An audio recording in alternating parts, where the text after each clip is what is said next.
My name is Lynette Marrero. I am one of the co-founders of SpeedRack.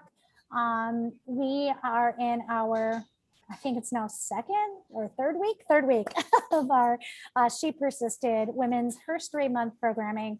And when we all sat down to think about the kind of programming we wanted to present, we wanted to think about the issues that have been affecting our community and that we saw from the SpeedRack community that we wanted to address. So a lot of those were based on mentorship, career advancement, women in finances, and then we're going to obviously pay homage to some women's history.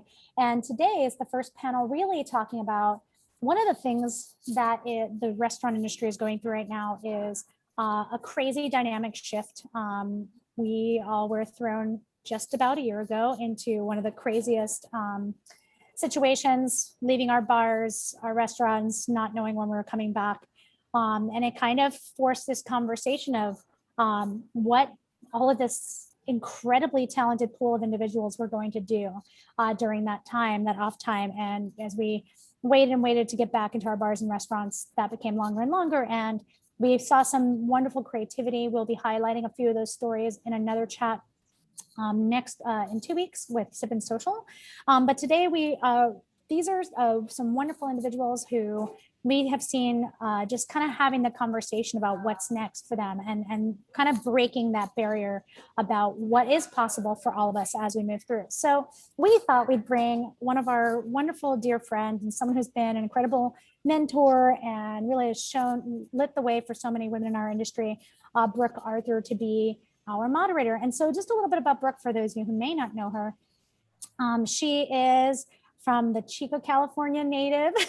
She really cut her teeth in the San Francisco bar scene, where she found herself really as part of that emerging crew who really made a name for themselves. And she was one of the women who stood out and made a place and really just brought what San Francisco's scene could be to the forefront. That really brought her through to a few different career shifts. She ended up working in brands. So in 2012, she worked to the other side and started working with House Spirits. Through that program, Brooke has nurtured and raised up a lot of incredible SpeedRack alum who have been in this industry, educating others, building brands, and really worked with through the sale of that company, which is pretty amazing. And then after that, she went and she worked, set up the global education advocacy for Westward American Single Malt and became a partner there. So together with the CMO and the CEO, Brooke really created what that brand was going to be. And again, managed to see that company go through another big shift and a big sale. So I want to, whatever you do, I'm going to touch because it's gold. But Brooke has always been someone who we've always looked after as a fashion icon in the industry. And, now she is at a point in her career where she is has stepped away from her Westward life and is crafting new things. And she just launched Yo-Yo Bazaar, which is her incredible company that is doing the coolest vintage with great photos. I love seeing our friends Lindsay Nader and Brooke herself in the photos, but just really doing new things, which I think is really great and showing her artistry. So here we are. I'm going to pass it along to Brooke, and she's going to invite you to meet the rest of our incredible panel. And so thank you everyone for being here. Well, thank you so much, Lynette.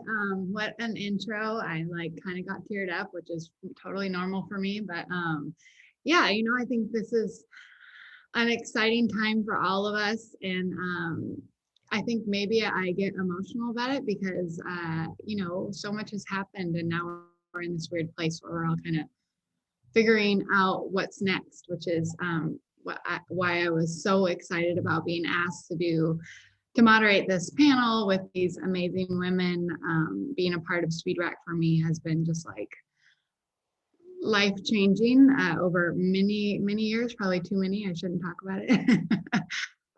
But yeah, I'm excited to be here. So thank you for all of that. We're going to talk about career change, which is scary and intimidating, but also really, really exciting. And we have 4 pretty amazing women that are all doing cool new things right now with their life. Let's see, I guess I will kind of introduce all of you guys, but I want to give you the chance to talk about what you're doing yourself. really excited to meet and talk to Yolanda Baez. She is from Miami Broken Shaker, New York Broken Shaker.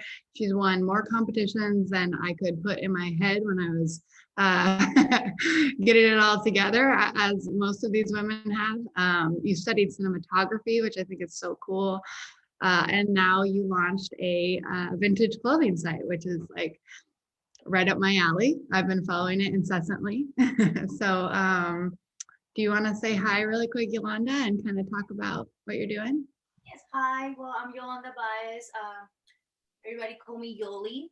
I'm originally from Puerto Rico, but I moved to Miami like 6 years ago. I was a broken shaker, and then I moved to New York, working a broken shaker as well.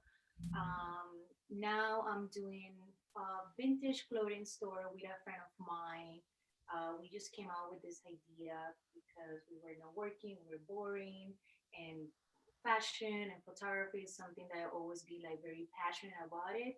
So we just like go around the city and like find out these like cute little stores, and we always find like good vintage pieces, famous designer, and we just like have fun at home, invite some friends, dress them up, and like take pictures, video, and sell them. And for now, it's been pretty good. So yeah, that's basically what I've been doing in the pandemic lockdown. What's the name of your shop, just so everyone can find you really quick before we move on? Wait, something going on here with my screen. I'm sorry. I don't know what happened. It's left. Can you say that again? Sorry. Something happened No with my worries. screen. Tell everybody what the name of your shop is so they can quickly look at their phones and follow you. Wild Glitter Vintage. Wild Glitter Vintage, the greatest Wild thing Glitter ever. Awesome. everything we want to do like a wild thing. So I love it. Well, we'll talk way more about that, which I'm really excited about in a minute. Let's see, let's introduce Lydia McLuhan. I love Lydia and have had the honor of working with her a few times with Westward and aviation and some of the past stuff I did. Lydia is in Portland, Oregon, and she also has won many awesome competitions, including Speed Rack. She was, before pandemic, she was the lead bar manager at Kex, which was an Icelandic hotel and restaurant, which was so delicious and good. And now you're moving into like a whole new business world, kind of, banking on the talents that you have that a lot of us don't have. So I would say kudos to that. Do you want to tell everybody what you're doing right now and say hi? Yeah, of course. Thank you so much, everybody, for having me. I'm not gonna lie, I have a little bit of imposter syndrome, like to be on this panel with these amazing people. So just thank you for considering me for that. But to go off what Brooke was saying, before the pandemic, that's all true. I had just started being the opening bar manager of this Icelandic hotel restaurant. Everything was going great. Before the pandemic, I dreamt about, owning my own bar someday. And that's the trajectory that I was going on. I did all the things I thought I was supposed to do, like Bar 5 and Speed Rack and distillery tours and yada, yada, yada. And then everything came crashing down, as we all know. And now I'm on this, I'm doing two things. So to formally announce it, this hasn't been made public yet, but I just signed on to be the opening bar manager of a restaurant called Takibi, and that's opening in Portland. And it's a partnership with Snow Peak Japan, which is like an outdoors thing, Submarine Hospitality, which is like a local hospitality group, and then also Jim Meehan, which is all pretty crazy. I can't believe it's finally happening. So that's that's like the big thing I'm doing. But then on the side, I'm slowly pursuing education and accounting.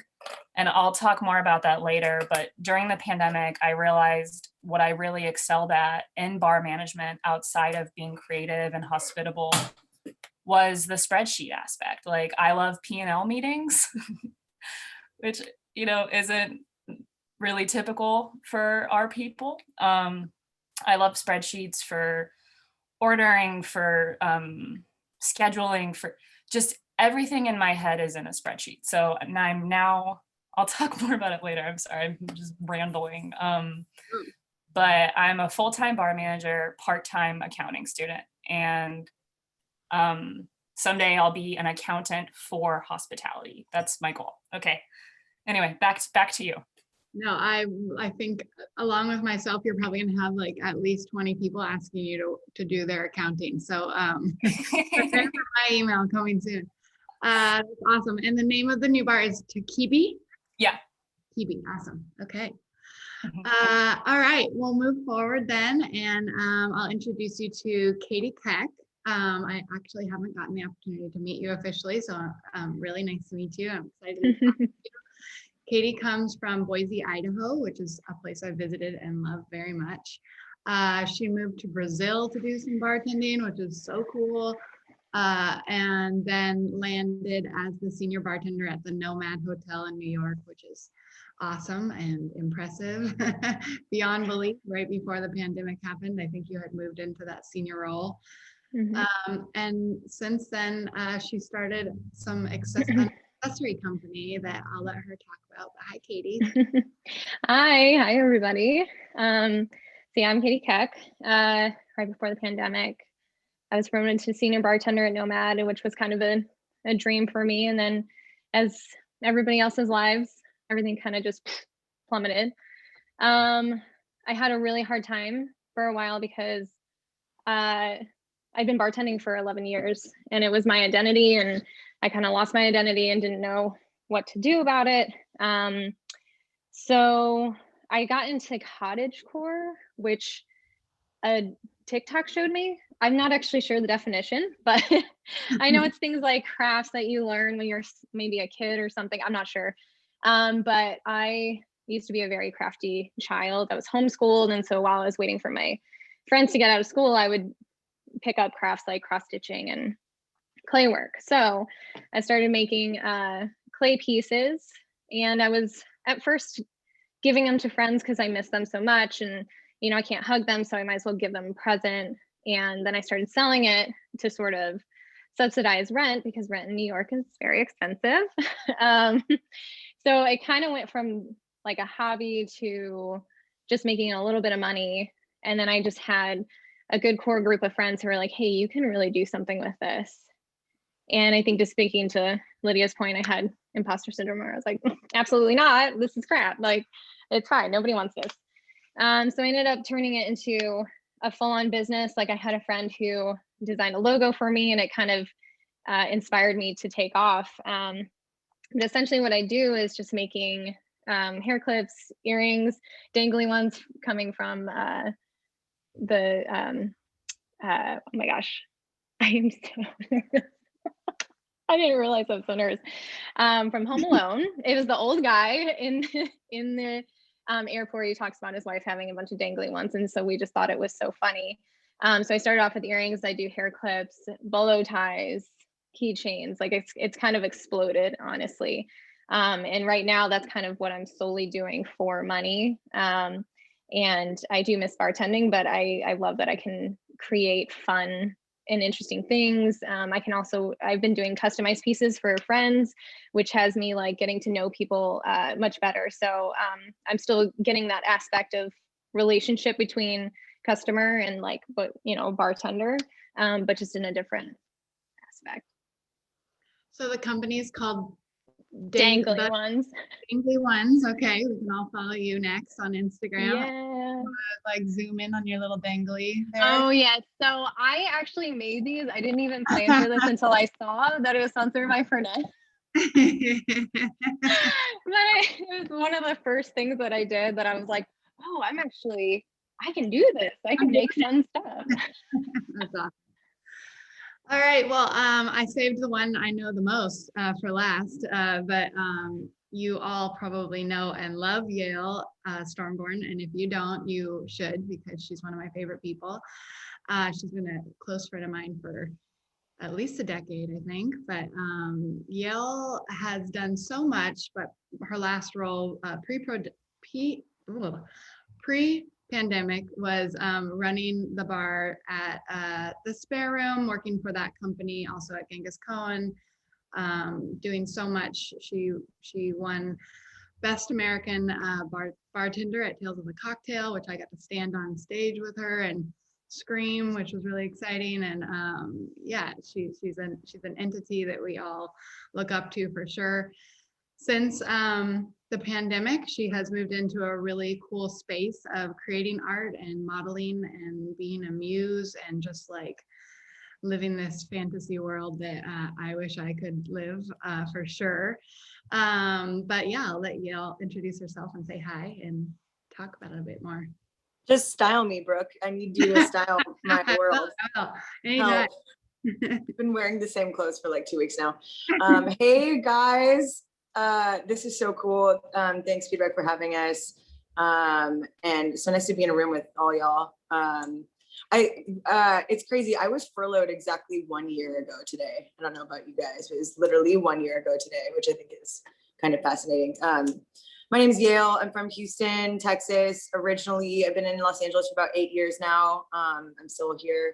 And yes, I did all those things that Brooke was saying. And I definitely am an adrenaline junkie. And I think that's one of the reasons why bar and hospitality was so intriguing to me. And I just couldn't stop. I could never stop. And I was just kind of like all over the place all the time. And I never really gave myself any time to calm and settle. And that's what the pandemic forced me to do.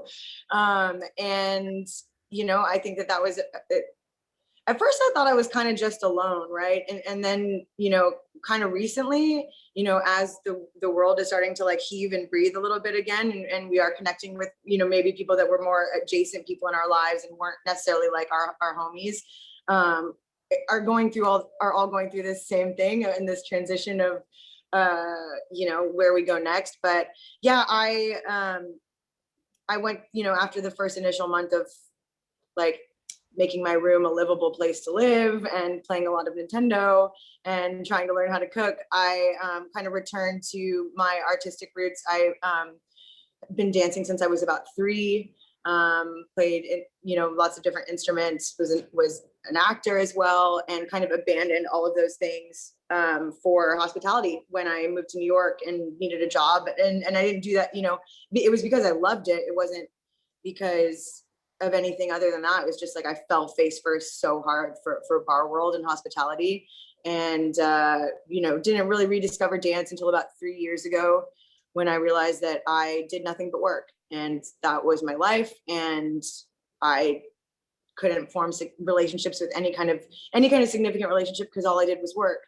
And I was driving a truck like 450 miles an hour down a really curvy road, and would probably be in a facility for a nervous breakdown right now if COVID didn't hit. And so in that time, I kind of returned to my like artistic roots in a way. I started connecting with some DJs that I worked with, and started making weird video projections, and started taking more pictures, which was something that I discovered a few years ago with some fine art photographers.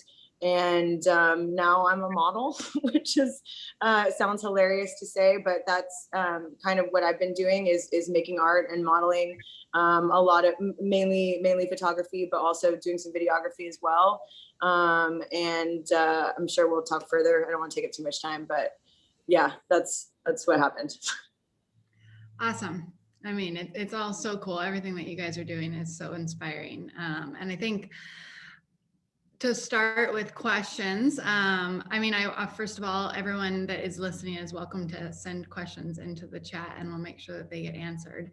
But I guess like for me, you know, and for everyone really, the pandemic has changed just like the most minutia like dynamics of my life, you know, even from like waking up in the morning to when I go to bed, to how much I'm drinking, to, my routines for sure have like altered a lot. So in terms of just like how you decided to pivot into a new direction, like how have you guys seen drastic changes in your life gone? I guess, is that a more poignant enough question? Yeah. Okay, cool. Let's see, let's start with Yolanda. You wanna give some feedback?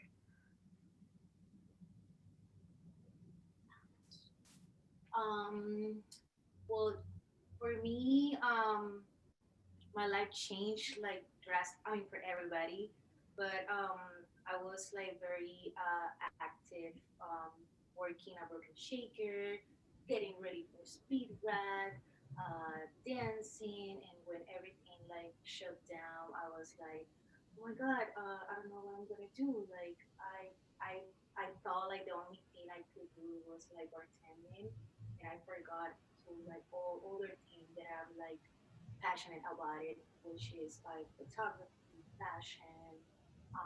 So that's why I came out with this idea with my friend and like put like everything together, or like my passion together. Um, yeah. How long, how long did it take you to kind of, settle and figure things out? Was it really fast for you, like out of necessity, or was it kind of like a process? It was like a process. Yeah, when everything started the pandemic, I started working private events, doing cocktails, and then I didn't like feel safe doing it, and I was like, okay, I need to like find another career, which is like I can make money and be like safe. So we started doing this like I would say like in December, we were shopping, and I was like, why? My friend, he's a stylist. So I was like, why instead to go out trip shopping for us, we go out trip shopping and like start selling the clothes. Like, let's see what happened. So it's been like 3 months that we launched the store, and it's been pretty good. It's been pretty good. I start next week. We have the third bazaar, like a pop up that we're gonna be doing, and I'm gonna like put together cocktails and fashion. Like I don't want to forget about bartending because I really, really love that. So I'm gonna like do both That's together. awesome. Yeah. Super cool. Yeah, I'm excited to talk to you about so much more, but we'll move around the room here. Lydia, what do you think? Like, how has your life, and the dynamics of it all changed? I guess it's almost been a year. Yeah. Yeah. It was also a year for me today from when I lost my job. And I forgot to mention this on the first time around because I think I was too nervous. But the first thing that I started doing was painting a lot. Before I had started bartending 9 years ago now, which is crazy. Time flies. I used to paint all the time. So I started painting again and I started selling those. I don't have like a formal Instagram, but I brought some with me today. These are from my current project. It's fruits and vegetables, but I did a bunch of birds and I started selling those. And then all the social justice stuff came up and I felt less inspired to paint birds because it felt like stupid at the time. Now I'm back to painting, but I stopped that for a second. And then I started doing all these Zoom cocktail classes for a local vodka company, which is pretty cool. They gave a lot of money to charity, which felt nice. And then like I had this realization. I already mentioned it about knowing that I love spreadsheets, but I didn't know what to do. And I was scared to make like a jump, and I didn't want to abandon bartending or whatever. So I called my aunt. It's always good to ask for help, and I called my aunt, and she's a CPA. And I just asked her about it. Like, do you think I'd be good at this? How did you get into it? Whatever. And she told me that she had been in forestry, which is very different. And she decided to pursue accounting. And she actually took one class at a time for 6 years before she became a CPA. And she told me that it seems like it's not about hospitality, but it actually is. And if you have a good accountant, they help you understand the language of numbers and taxes and about all of that stuff. So she kind of inspired me to just like, you know, you don't have to jump in and if you want to like go for it, find what feels good for you. But she kind of inspired me to do the method of like low and slow. So now I've taken like 4 or 5 classes, and for the next several years, especially as we start opening this restaurant, I literally started a week ago. We're opening in May. Also, quick shout out, if you know any bartenders, servers, line cooks, whatever, in Portland, we're putting up our hourly ad like this week. So holler if you know somebody. Gosh, where was I going with that? Anyway, low and slow. I'm slowly learning about it, and I would have never ever considered this if the pandemic had never happened. Like other people have mentioned, I was just like, bartending was my life from sunup to sundown. Every book I read was about spirits, or bars, or like whatever. And this year now I've started reading like fiction again and poetry and things like that. And there's more to life than bartending, but I love it. You know what I mean? Anyway. Yeah, no, I totally do. I think that's an interesting like point of conversation, is like how we're all wrestling with sort of departing from that life that we all love so much, and how that feels. I should ask that question next for sure. Yeah. Yale, how has your life changed? Like the ins and outs of your daily. I mean, I know you just kind of touched on it a little bit, but do you want to sort of? I feel like I've been like 8 people through this whole nonsense. I tried really hard in the beginning so I'm a night person, doy.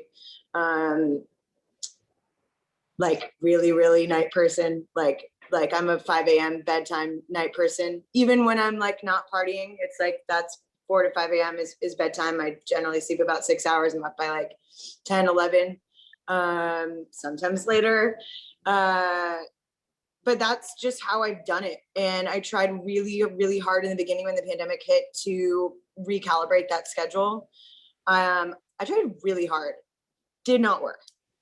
Not even close. The closest I got was like 2 a.m. bedtime, you know, and I did that for maybe like a week and a half. And then it was just, you know, back to normal for me. And I came to the realization that like, I don't have to function that way. This is what works for me. And why, if it's not broke, don't fix it. And in fact, that's when my creativity was coming out the most, was at night. And it was like, why am I fighting this thing that's inside of me? And so I gave it a shot. It didn't work. It didn't change anything. But I mean, the biggest change for me has been having no structure whatsoever. And I know that I might seem like very like willy-nilly and la, but I really function best with structure. I function best with framework. I really love a schedule. Because it tells me, you know what I mean? Like I knew when I had my bar shifts that like I was going to be in this specific place at this specific time, and like that's where I was. And I really need that, and I really love that. And that's been honestly the hardest struggle for me is actually having no schedule. I'm incredibly bad at self-discipline, unless it's something I like really have a hard on for. And the majority of the work that I like I mean, it is work. I don't know why I keep like denigrating myself in that way, but the majority of the work that I do is on my freaking phone. You know what I mean? Like editing images and uploading photos and engaging on social media. And it's like, I'm spending like when I wake up in the morning, you know, I'll like do a little quick stretch and like make a coffee. If I'm lucky, otherwise I'll stay, you know, naked in my bed, doing this in my bed. And then, you know, 3 hours have gone by and I've done a lot of work, but what have I really done? You know? And so it doesn't feel right. I don't have like a space with an office, you know, where I'm like set up in my house and I can kind of do what I do from anywhere, which is awesome. But that's been a huge struggle for me, and I'm not quite there yet, but we'll get there. Yeah, I think it's interesting you talking about like not feeling like you're ready to call what you're doing work, because I think probably all of us can kind of feel that way. Like, Because you love it, right? I mean, not that we didn't love what we were doing, but there's that like kind of like NRE, like new relationship energy to like what we're doing now. That's like, yeah, I'm like really into this, you know? I keep saying, myself, like, but it's just a side project. It's like, it's not my full-time thing. I'm still looking for like contracts, it's like, I just keep downplaying it, which is very interesting. We'll get back to more of that conversation. Katie, how has life changed for you? What's going on? I mean, from the obvious like hours changing, I actually found out that I'm a day walker, which is really weird. Obviously we all loved bartending. And I loved like the weird things that would happen after 3 a.m. here. But I love my 10 p.m. bedtime and I love waking up early. It's been really good for me. I think like aside from that, and then also like my alcohol intake has also gone down like exponentially. Like I found out that I'm working out more and I'm seeing a therapist more. Like my mental health was just truly not right. Like I really enjoyed my job. I loved it. I gave my all to it. I spent over a decade doing it. I mean, I'm still not really ready to give it up quite yet, but I wasn't balancing anything. And I think that during this time, I mean, I definitely had my share of panic attacks at the beginning, again, because I had an identity crisis.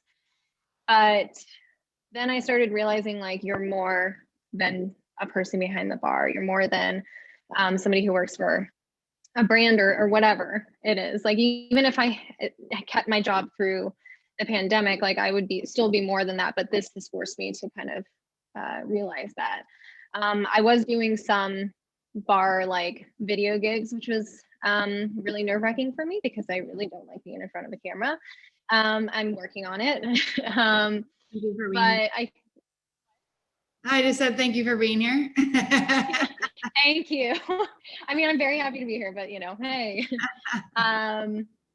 Yeah, I think just like being very patient with myself and kind of searching deeper for what I want out of life. And I mean, ultimately, like, I think I realized like I don't have to do bartending for this, but like I love traveling. Obviously can't do it right now, but like when we can do it again, I love traveling. I love meeting people, which is why I think I fell in love with bartending in the first place, is because it allowed me to travel. And I made some of the best friends I've ever made. Like I moved to a different country because I met people through bartending, and I moved to New York because I met a bunch of people from bartending. Like it definitely became like that focal point for me that helped me get what I want. And so now I'm kind of flipping it to be like, okay, how do I still do that? So I think like I've just been learning to be patient and balancing life and recognizing when I need to take a step back. I know it's kind of I don't know what to call it, like a badge of honor in our industry to be like, oh my God, I just worked like 75 hours this week and I have to do a clopen and I have to do, it's just like, oh, wow, you're really doing a good job. And instead of just being like, hey, I'm not feeling good. I need to really like take some like a mental health day almost kind of thing. Then people look at you like, you're crazy. You're probably just hungover. And I think that's kind of like that dialogue in my head has kind of shifted a little bit. So I do want to go back to part-time bartending for sure. Once it's safe, like I just got vaccinated, so I'm feeling very good about that. But I learned how to balance, and I kind of feel like I have more of a voice and can voice that to people of what I want and expectations, and then try to work with people, whether it's through dangly ones or through a bar, of just like meeting each other's needs. That's awesome. Yeah, so many things in there that I have felt along the way for sure. I mean, from like the personal health stuff, which is really important to me, but also just kind of like re-registering what's important in your life. I think it's been the biggest thing for all of us probably. Yale, what do you like if someone that's listening now or maybe listening, later, if they have something that they're in the back of their head, like really wanting to do that they don't know how to start or like don't even know how to take the first step into getting involved with maybe making jewelry or starting a vintage clothing line or becoming, a model in some kind of art world or even getting involved in like school and classes and stuff to start a new career. What's like your first piece of advice or first step? Do it. No, I'm just kidding. I think that the common theme that we've all kind of talked about as being the like subconscious first step to embarking on a new endeavor. I think you just said, somebody said career change is scary or something like that. I'm like, yeah, that's really terrifying. Is self-reflection. I think that we've all, and I just made a note as you were talking, Katie, and I've had this question before. And what we're all kind of talking about is like, why did our world make us so imbalanced? Like there's other careers out there, film, TV, all these other careers that they're pushing, 16-hour days too.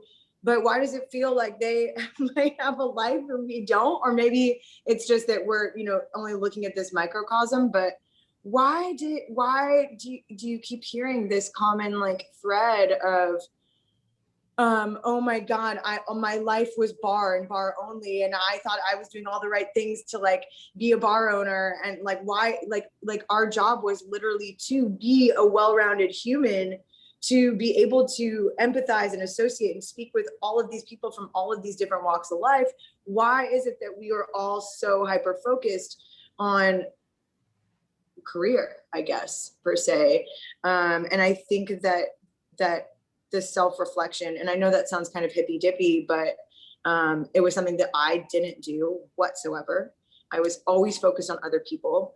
It was my employees, my bosses, my distributors, my brand ambassadors, my significant others, my friends, and I spent about 95% of my time focusing on the other and not on the self.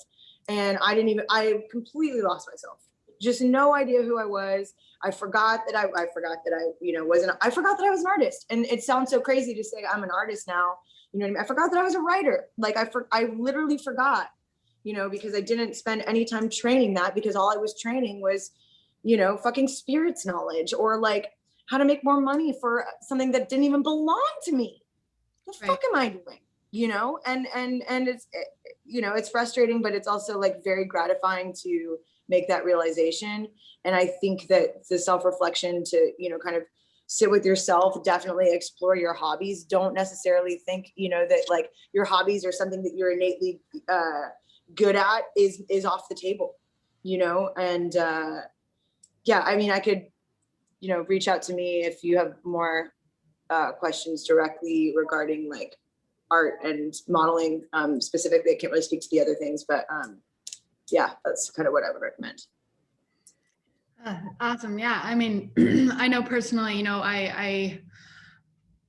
I had a major moment in my life multiple times when I was working with Westwood full time and grinding out, especially after the pandemic hit, like sometimes 60-hour weeks, where I was so stressed and not sleeping and fighting with my significant other and, just like kind of feeling that internal feeling of like I'm falling apart and I'm kind of barely like hanging on. And I, just like going to bed so nervous about what the next day was going to be like, because I had so much more to do, you know what I mean? And there was a major moment for me where multiple major moments, but definitely after the pandemic hit, where I was like, when did I get to a place where climbing some kind of corporate ladder or even just like the next title or whatever it was going to be mattered so much?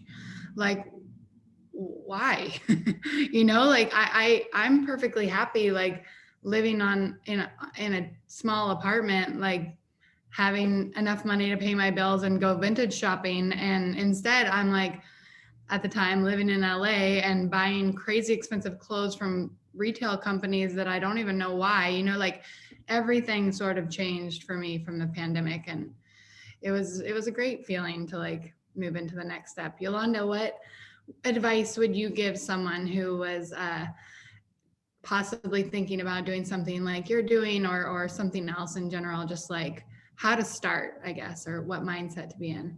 So I feel like you have to believe in yourself, and if you have an idea and you want to be successful, it's just like do it, go forward, do it, and and keep up. You know, like if you start doing a store, or like you start painting or you start writing, it's just like practice and keep doing it every day. Research, contact people they're like in the same area like you, reference, and just believe in you. And we have so much time now to like be creative and like to do all the things that we couldn't do because we were working so much and we have a schedule. I feel like now is the time to do all those things that you always wanted to do, and just believe in yourself and do it. Just do it. Yeah, it's funny. Those are both of your guys' answers are the first two things that not only my therapist, but also my friends and, I guess family had kind of said to me, just do it was number one. You know what I mean? Like one day at a time. Like don't think about so much of the future, right? Of like what might happen or what you need to do next. Just like do the first thing, like start the Instagram profile or whatever it is. Just put something out there and see what it says or see what happens. And then the second one, Yolanda, I think hit really well is don't stop doing it. It seems so basic, right? But it's like, just keep going and see what happens. Lydia or Katie, you guys have anything you want to add? Yeah, sure. I love what you all said. It could almost make me like cry thinking about all the things that you guys have brought up. I would also like to add, definitely after number one, just do it. But number two, it's okay to not be an expert when you're beginning, and it's okay to ask questions and ask for help and to reach out. It reminds me of when I started bartending. I was really bad at it, and you have to look for mentorship and look for help. And in any new pivot, just recognize, like Yale mentioned, self-reflection. Recognize what you're bringing to the table, but just like don't be afraid to ask for help. Go find people, and even if you don't know them, this is a little crazy. I don't think I've told anybody this, but when I first was thinking about accounting, before I called my aunt, I found like a random accounting firm in Portland that was ran by women. And I just sent them an email being like, hey, I'm a bartender. Can I call you? Like, I don't know. Do you like your job? And they talked to me first. And another thing is sit with your fear, but do your best to overcome it. After my first semester of accounting, I still hadn't told anybody about it. Like I literally went through a whole semester before anybody knew. And I almost didn't post about it. And it sounds like silly, but it took a lot of bravery for me to just throw that on my Instagram, because I was afraid that people wouldn't think I was serious about my like bartending anymore. Like, how dare you learn about something else? And I decided, like, screw what people think about me. I know who I am, and I'm fucking proud of it. So, yeah, that's my 2 cents. No, I mean, I think facing your fear and then telling, yourself in your head maybe, and other people, fuck off. Like, I'm doing this, you know what I mean? That's for sure a big one. Katie, do you have anything you want to add? Yeah, I love that Lydia was like, said the thing about like, oh, you don't want to learn about bartending anymore, like you're not going to be good. I love that, because I definitely struggled with that. So I appreciate you bringing that up, because I struggled with it, but I think I just realized that I was struggling with it when you said that. So I guess like the two things is like to kind of play off, Yolanda, is like keep doing stuff because I just started reading this, or I finished this book by John Cleese called Creativity, and I'm in no way a writer. However, he talks about it in it, how it's like they would come up with sketches 7 days a week, but then only have one sketch from it. But it was just the art of doing it. So just keep creating, keep creating, keep creating. The other thing I would say is have patience, especially with yourself. Because I mean, for me specifically, with what I do, if I'm not feeling inspired that day, I sometimes get really hard on myself. I'm just like, come on, you got to do it. People are waiting. They want to see new stuff. They want to see you excited. And honestly, there are a lot of days that I'm not very excited. And so I have to be kind to myself, be patient, sort of let the business sort of grow as I grow with it. You know, none of us are going to be experts as soon as we start something. I think just dipping your toe and then just jumping in.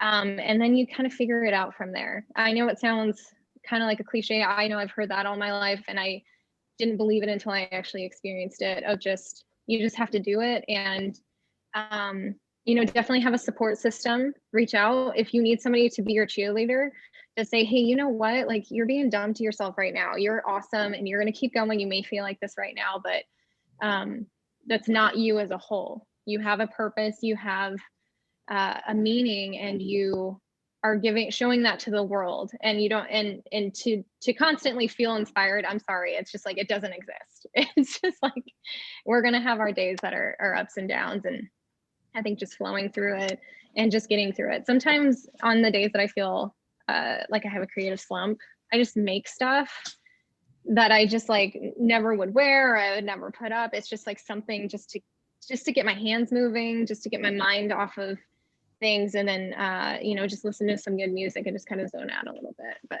yeah, I would say just keep doing it and then be very patient. Yeah, patience is a tough one for me, for sure. I put way too much pressure on myself, you know, which is like constantly telling myself to chill out. I'm sure all of us feel that way. And I love that, like, some days are just going to be not your best day. When I was coming back after being sick for a while and like having some issues with all of that, I was talking to a doctor at the time, and she coined the term like a mush day, which is like now my favorite thing. And she was like, if you don't feel good and you know, you just can't do it that day, just like eat an edible or like lay in bed extra long and just have a mush day where you don't do anything to stress you out, you know, and allow yourself that time. And that's really hard for us. I think we're grinders, and we're also women that you know, I think I can speak for myself in saying that, like, I feel the need to push myself harder, you know? So that's hard. Well, we have like 10 more minutes, and I want to ask one more question, but then we want to ask for some question and answers from anyone that might be listening. So if you guys have anything to ask any of these incredible women, please send it through. You know, my last question was going to be what's next for you, but I feel like we've kind of touched a little bit on that. I guess I kind of like think it'd be interesting to hear you guys say what's next in terms of like, how do you want people, like, what do you want to represent for yourself? Like, if someone were to say, Katie, who are you and what do you do? You know, like, what do you see after things start opening and, you know, we figure out the next normal for each other? I mean, to be honest, I'm still figuring that out myself. I think right now in my mind, it's just, I'm trying to balance things.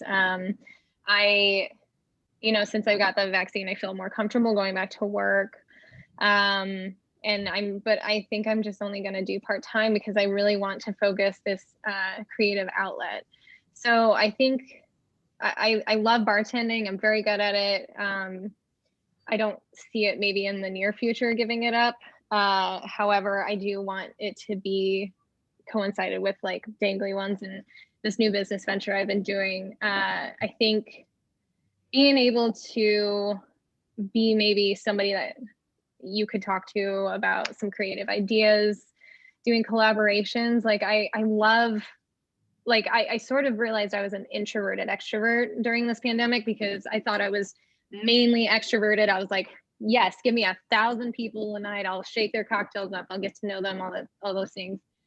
And then when the pandemic hit and we were on lockdown, I was actually weirdly like, yes, like calm and sort of feeling okay and keeping myself busy. But it's also made me sort of but like enjoy other people and getting to know them better through their art, through their business, through their passions.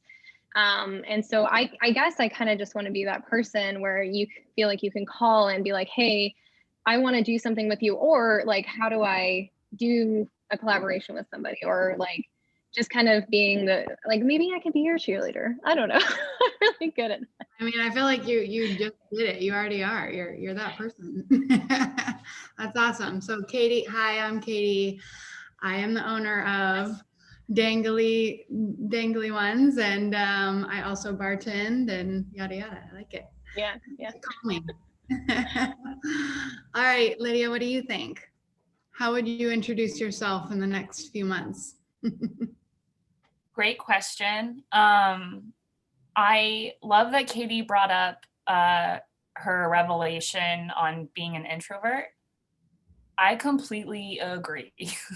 Forever, I thought that I was an extrovert. And then through this past year, I realized that I actually really enjoy solitude, and I just had no idea. So I just wanted to say that. But otherwise, I fully accept a like multifaceted title now, where yes, I am the bar manager of the soon to open place.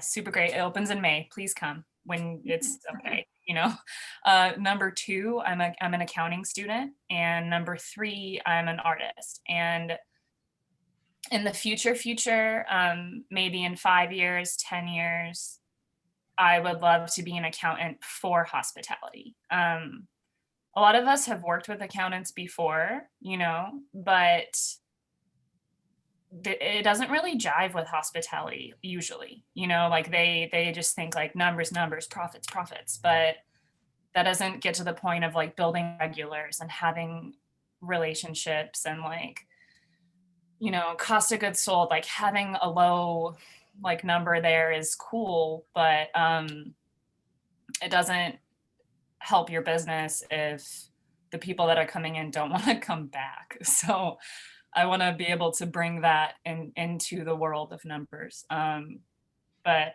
I'm super not qualified right now. So don't ask me to do your taxes yet, because I don't know. I just want you to build some spreadsheets for me. That's it. So. Oh, I would love to.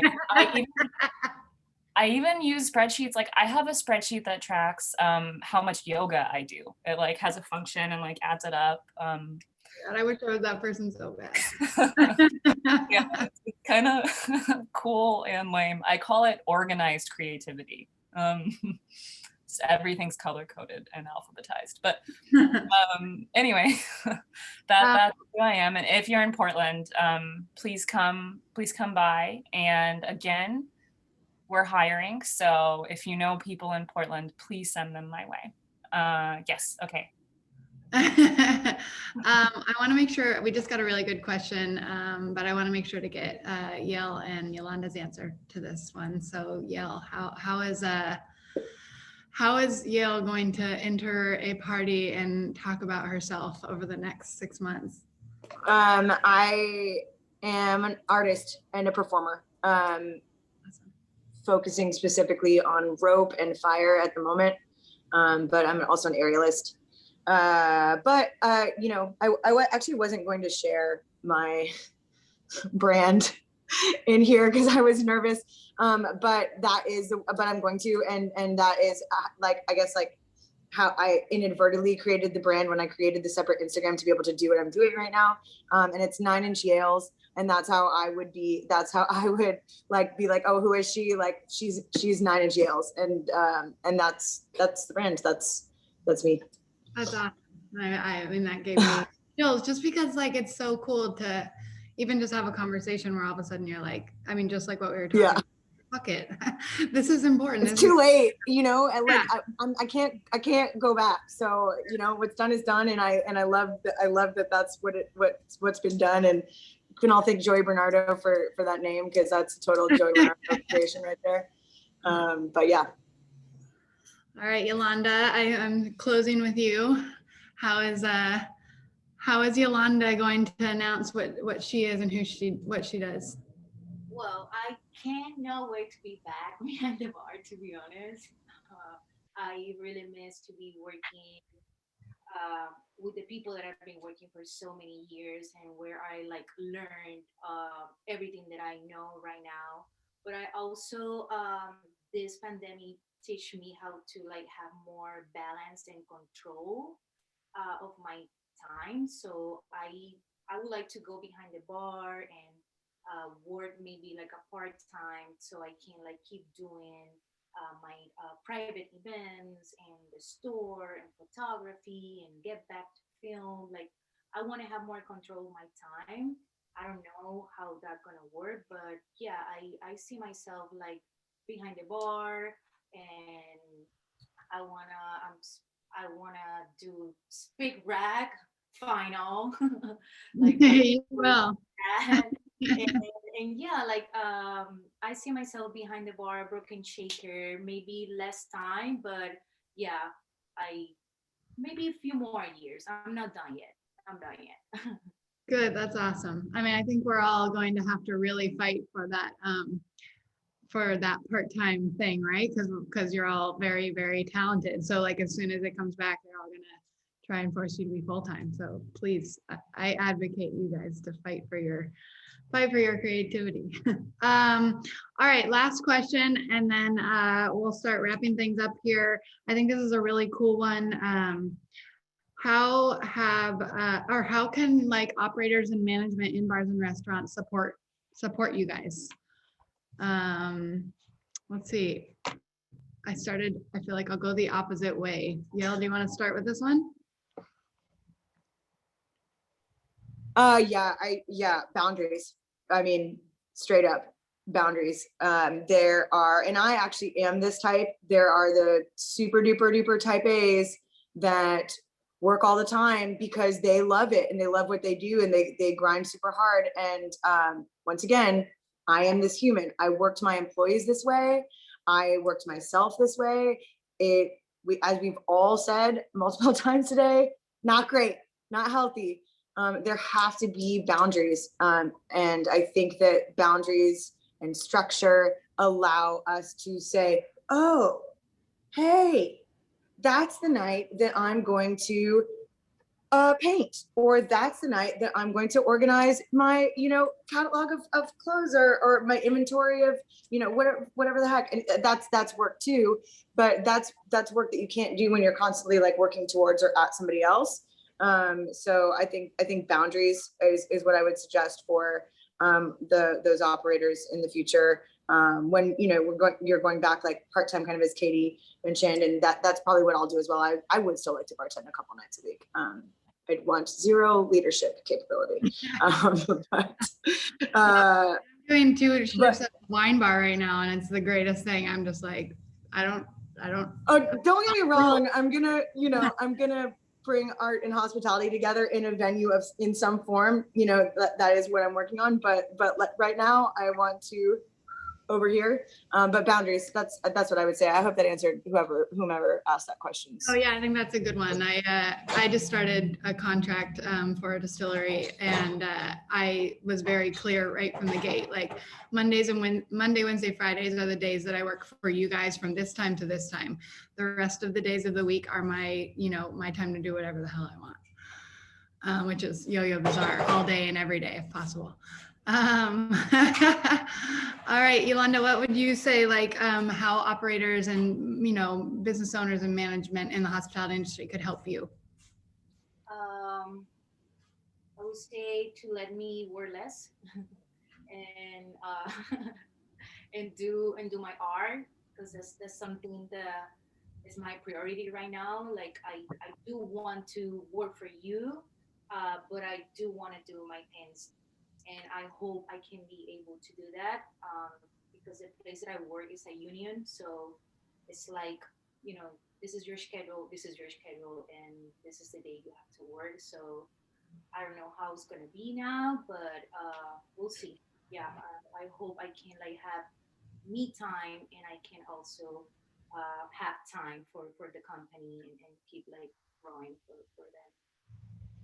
That's yeah, a lot of self-advocating, you know, for the time that you need, and goes along with what you was saying about boundaries for sure. Katie, what would you say? Anything come to mind?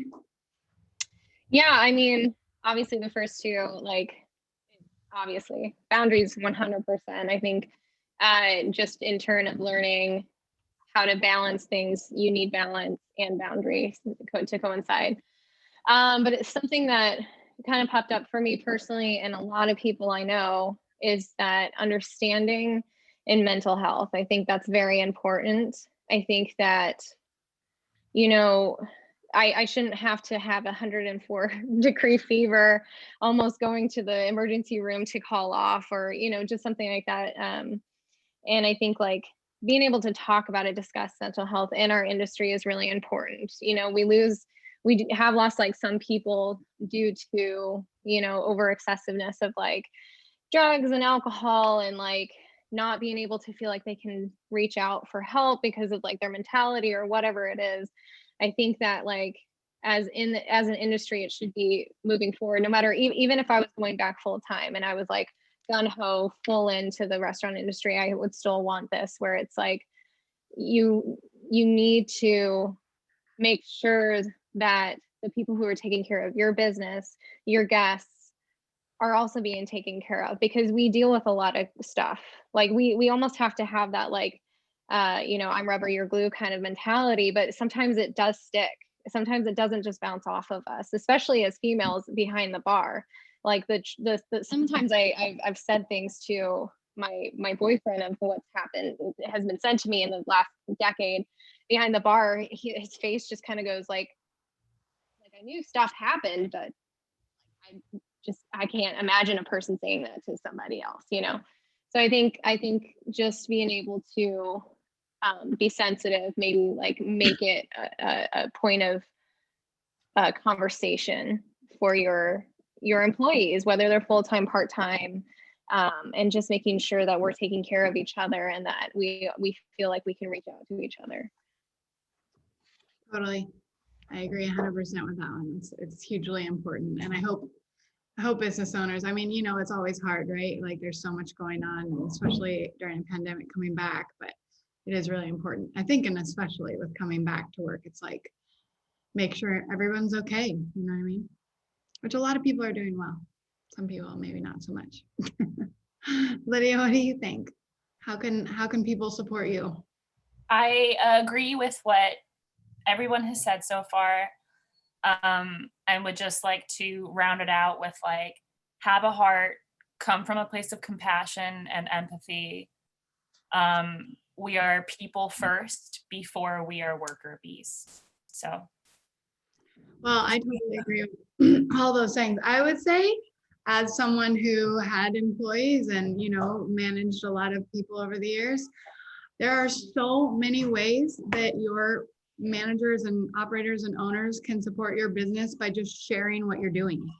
Like Instagram is insane and takes up way too much of my time, but like sharing and lifting up small businesses and people and what they're doing to help them gain, you know, more business is just so important. And it's so easy in a bar space, or, you know, an Instagram bar space, even, to like be able to share the cool things that their employees are doing. So I would say that's a big one. And I will be sharing all of you guys on my stuff.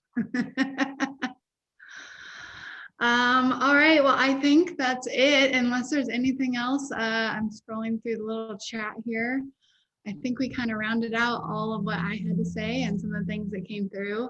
I'm so inspired by all of you guys on the daily, but it's been really fun just to be in the chat room talking to some beautiful women that are doing really awesome stuff. So I can't wait to see you all in person. I cannot wait to be at Speed Rack again.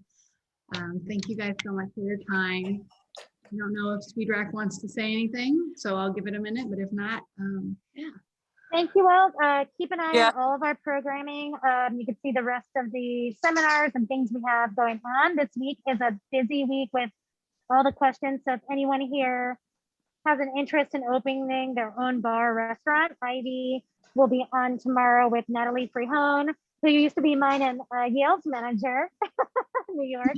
But they're going to be like super honest about what it means to get into that business. So if you have any of those questions, please join us tomorrow and keep supporting each other. We love this community. Thank you all for being such bright spots in our day. And we'll see you soon. All right, love you guys. Thank you. Thank you, everyone. Bye. Keep kicking ass.